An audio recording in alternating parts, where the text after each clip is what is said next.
Hello বন্ধুরা, নতুন একটি রেসিপি নিয়ে আপনাদের সামনে হাজির হলাম। আজকে হচ্ছে প্রিয় বাসকরল। আমাদের আদিবাসীদের মধ্যে সবচেয়ে প্রিয় হচ্ছে বাসকরল। দেখতে পাচ্ছেন, এই যে বাসকরল। আর হচ্ছে বাসকরলের সাথে এই যে কাঁকড়া কাঁকড়া মিক্স করে দেব, কারণ কাঁকড়া মিক্স করলে সুস্বাদু হয়। আর আমার রেডি হচ্ছে মরিচ, তারপর আজকে পেঁয়াজ নাই, পেঁয়াজের পরিবর্তে রসুন বাটা। আমি এখন করব কিভাবে রান্না করি আপনারা দেখতে থাকুন। রান্নাটা কিন্তু সেরকম মজা হতে চলেছে, মজা হবে আশা করি। পানি নেব, পাতিলে পানি নেব। এই যে পানিতে পরিমাণ মতো পানি নেব, কারণ আমি এই পানিটা চুলায় বসাবো। এই যে চুলায় বসাই দিলাম। চুলা বসানোর পরে আমি যেটা করব সেটা হচ্ছে, এদিকে দেখো, এই যে বাসকরল খুব সুন্দরভাবে ধোয়া আছে, বাসকরলগুলো পানিতে দিয়ে দিব। কাছে বাসকরলগুলো পানিতে দিয়ে দিচ্ছি। এই যে পানিতে দিয়ে দিচ্ছি। পানিতে কেন দিচ্ছি? কারণ এগুলো এখানে কোনো লবণ মরিচ অন্য কোনো উপাদান দিই নাই। এখানে শুধু আমি যা দিচ্ছি সবই কিন্তু পানি আর হলো বাসকরল। এটাকে আমি প্রথমে সিদ্ধ করব। এই যে পানি একটু বেশি দিয়েছি, কারণ এগুলো সিদ্ধ হওয়ার জন্য দিয়েছি। আপনারা দেখতে থাকুন। আর এর উপরে আমি ঢাকনা দিয়ে দেব। হ্যাঁ, ঢাকনা দেব। এই তো এরপরে দেখেন বুদবুদ করতেছে। এখন যেহেতু বুদবুদ করতেছে, একটু নাড়াচাড়া দেব। দেখেন, একটু নাড়াচাড়া দেব। এই যে নাড়াচাড়া দেব। আমি এই সাথে একসাথে করে আমি কি কি দিচ্ছি দেখেন। আমি দিচ্ছি এই যে কাঁকড়াগুলো দিয়ে দিচ্ছি, একসাথে দিয়ে দিচ্ছি। এই যে রসুন বাটা দিয়ে দিচ্ছি, মরিচ,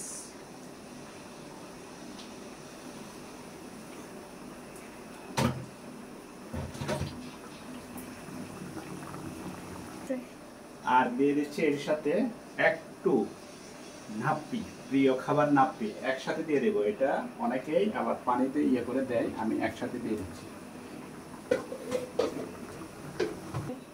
এরপর দিয়ে দেবো লবণ। লবণ দিচ্ছি। আচ্ছা, সব এই যে লবণ দিয়ে দিচ্ছি। পরে আবার লবণটা টেস্ট করব, টেস্ট করে তারপরে সর্বশেষ দিয়ে দিচ্ছি হলুদ।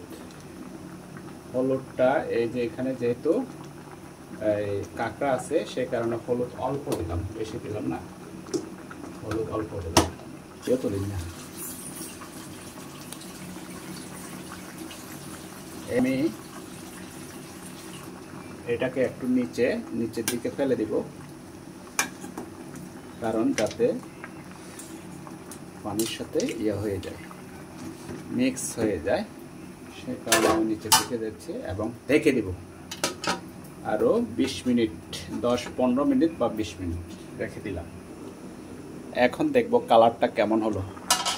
এই যে বন্ধুরা দেখতে পাচ্ছেন, কালারটা সেই হচ্ছে, সেই ওয়াও।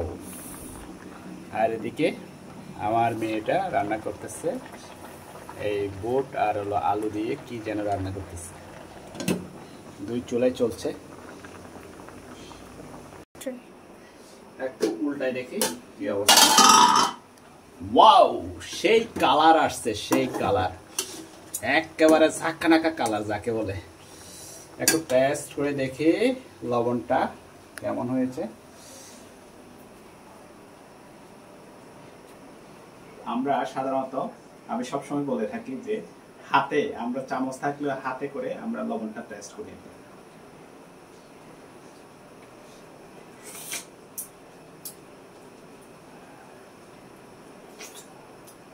ও মা, লবণ একদম পরিমাণ মতো। এখন ঝোলও মোটামুটি শুকাই গেছে,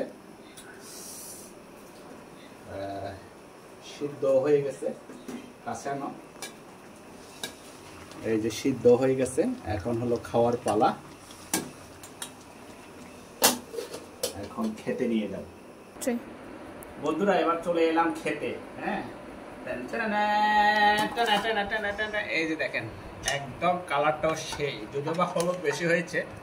কারণ হলুদ বেশি হওয়ার কারণ হচ্ছে যেহেতু এখানে কাঁকড়া আছে, সেই কারণে হলুদটা দিলাম আর কি, নাহলে তো না দিলেও চলতো। হ্যাঁ, না দিলেও চলতো। এই যে আমি কাঁকড়া নিচ্ছি, তারপরে হচ্ছে কাঁকড়ার বড় বড় দাঁড়, এগুলো নিচ্ছি। টং নিচ্ছি, টং বলে যে টং নিচ্ছি। এখন খাওয়ার পালা। ও মাই গড, রেসিপিটা কিন্তু সেই হবে, সেই।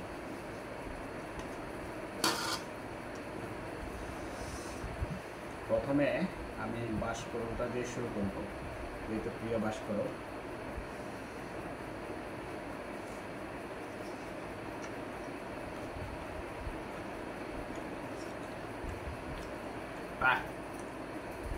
গরম গরম খাওয়ার মজাটাই আলাদা।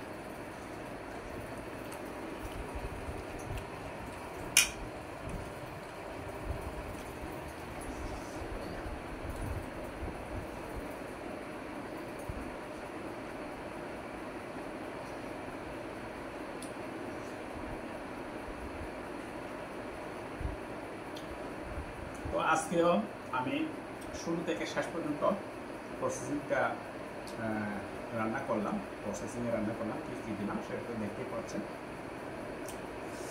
তো আমার রান্না করা কেমন লাগলো, যদি ভালো লাগে তাহলে অবশ্যই পাশে থাকলে বিভিন্ন ভিডিও দেখতে পাবেন, আবার রান্না বিভিন্ন ধরনের ভিডিও দেখতে পাবেন। তো ভালো লাগলে অবশ্যই একটা, দুইটা, তিনটা, যতটা পারেন কমেন্ট করে দেবেন। তাতে আমার অনুপ্রেরণা বাড়বে, আগ্রহ বাড়বে, নতুন ভিডিও আসবে। তো সে পর্যন্ত ভালো থাকবেন। নতুন ভিডিও পেতে অবশ্যই অপেক্ষা থাকবে। Thank you.